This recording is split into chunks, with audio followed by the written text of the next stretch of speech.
attention au setup qui se crée au cours d'une accumulation.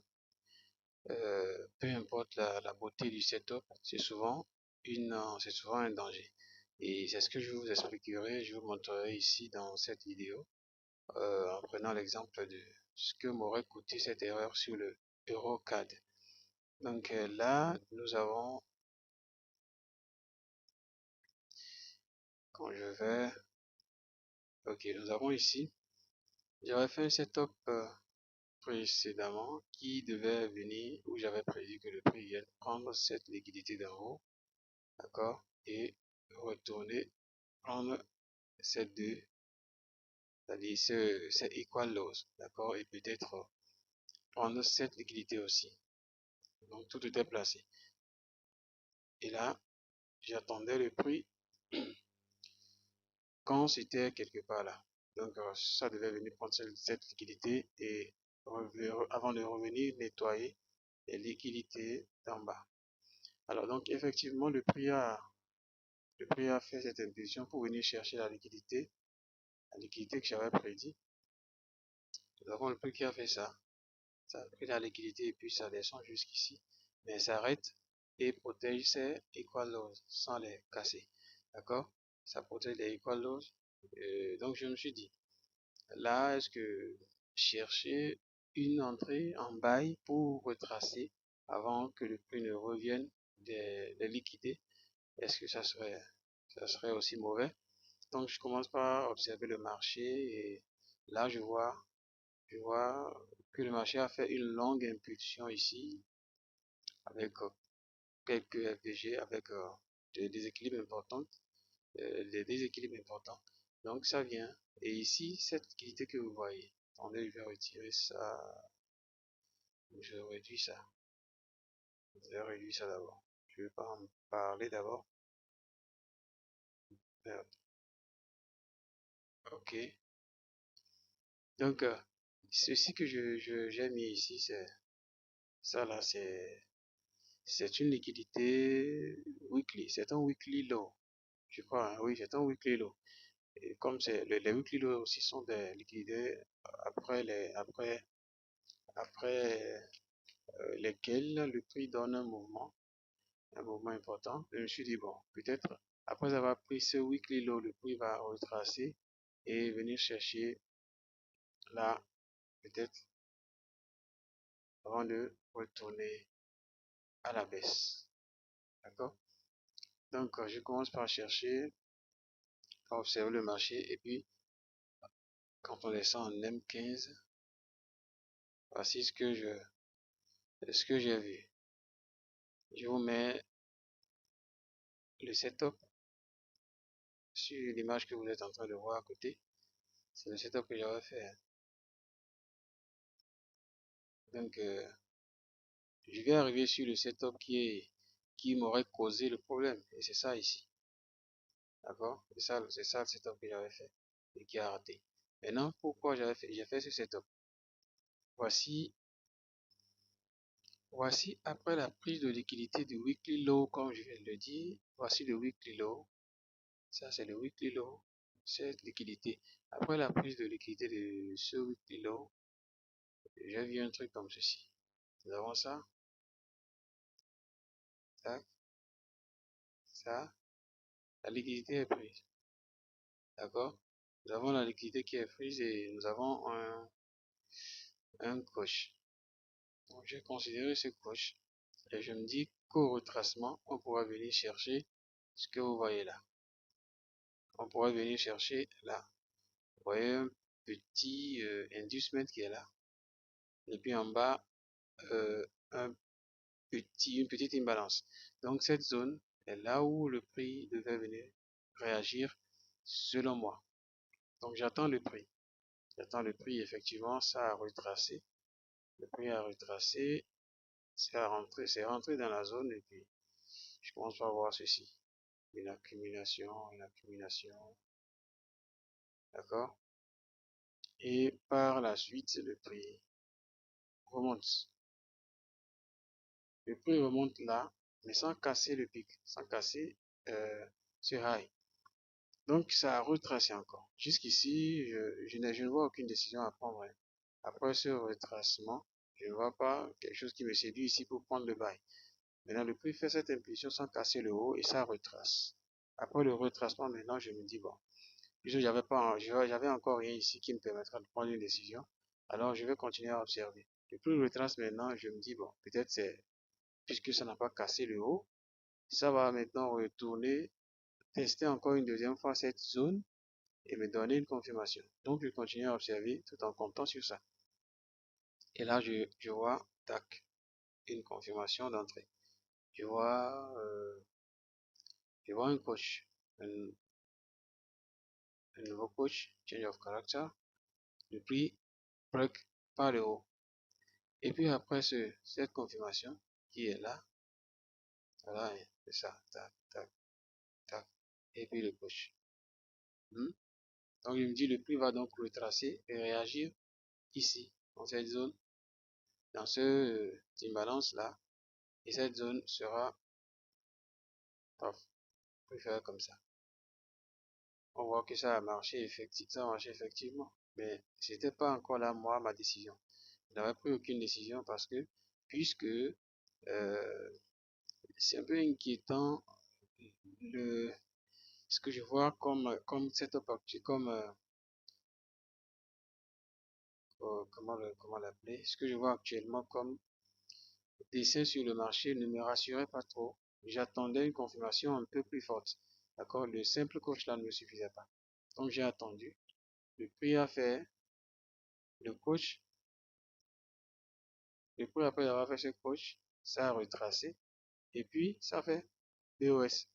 Donc un coach plus un BOS, cela devient pour moi une intention encore un peu plus forte que le prix euh, ira casser l'euro comme je l'attendais.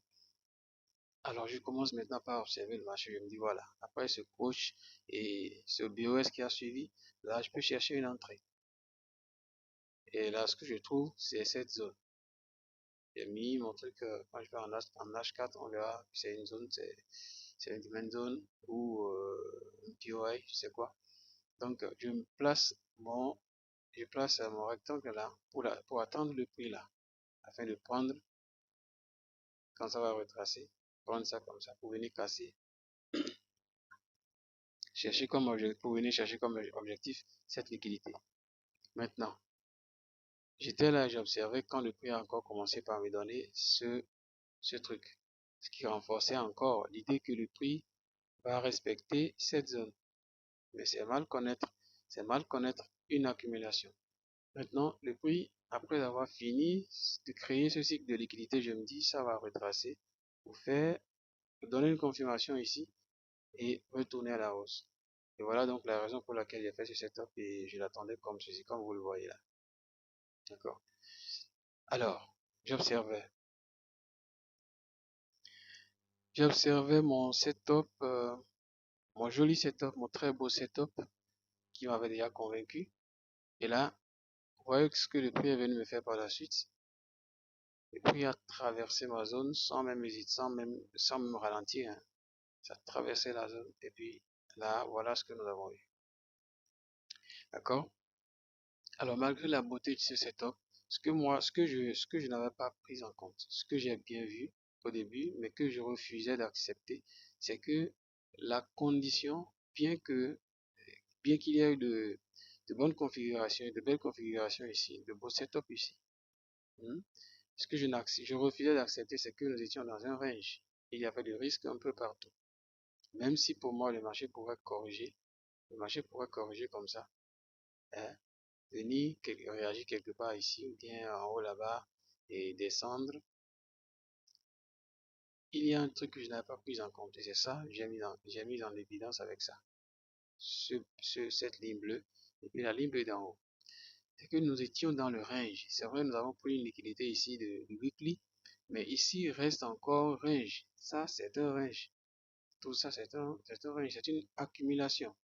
Et j'étais à l'intérieur de l'accumulation. Je devais normalement attendre que le prix soit sort de l'accumulation par le haut ou que ça sorte de l'accumulation par le bas avant de penser à chercher de faire quoi que ce soit. Parce que quand on part encore en H81 heure, je vais aller en 1 heure. Quand on part en 1 heure, vous voyez, c'est un range qui est là et qui n'est pas loin encore c'est-à-dire d'un equal lows. Vous voyez, d'une liquidité que le marché aime souvent venir prendre. C'est vrai qu'actuellement, on n'a pas encore pris ça, mais c'est le fait, la présence devait interpeller, la présence devait inquiéter et m'amener à éviter toute décision à l'intérieur là. D'accord? Donc, il y a cette liquidité qui était proche de l'accumulation. Il y a encore cette liquidité qui est encore proche de l'accumulation. Vous voyez? L'accumulation est là, tout ceci. Si tu dans une accumulation avec ça, ça était en train d'accumuler. D'accord? Peu importe ce que je pense, peu importe ce que je pense dans ce cas ici, qu'est-ce qui prouve que le marché, le marché ne fera pas ça? Si je trouve, malgré mon setup de buy, qu'est-ce qui prouve que le marché ne fera pas ça d'abord? Ça, parce qu'après une accumulation, il y a forcément manipulation avant distribution. Qu'est-ce qui prouve que le marché ne fera pas? Le marché ne fera pas ceci. Hein? Ne cassera pas par le bas avant de retourner chercher ce que ça veut en haut et éventuellement retourner avant de éventuellement retourner à la baisse. Ou encore, qu'est-ce qui prouve que quand tu as une bonne confirmation ici, quand tu as un bon setup de sell ici, le marché ne va pas te sortir vers le haut d'abord avant de couler. Vous voyez? Donc c'est ce que je n'avais pas pris en compte et j'avais fait confiance à ce setup. Mais heureusement, pour moi que je n'ai pas l'habitude de rentrer en agressif. Les entrées agressives, je le fais rarement. Et même si je devais le faire, c'est pas au niveau de ce setup qui est un peu douteux. Vous voyez? Donc, c'est ce qui m'a sauvé ce trade parce que après que le prix, avec le prix euh, est retourné dans la zone, il n'y a rien eu comme confirmation. Il y a quelle confirmation ici pour que je prenne la décision? C'est pour ça, et c'est l'avantage d'attendre une confirmation, ça. Parce que vous pouvez faire un mauvais setup, vous allez vous faire un mauvais setup, mais vous serez sauvé. Là, le prix est revenu à l'intérieur et puis il n'y a rien eu. Si j'étais un trader agressif, si j'étais un trader agressif, je serais rentré là peut-être en même temps et puis le prix m'aurait sorti. D'accord? Donc, voilà l'erreur que je n'avais pas, voilà l'erreur que j'ai fait. Et là, le prix n'a pas respecté mon setup. Mais c'est vrai, le setup a raté. J'ai pas fait un trade raté. Heureusement, hein, grâce à ma discipline. Donc du coup, voilà la leçon que je voudrais qu'on retienne dans ce trade, dans cette vidéo.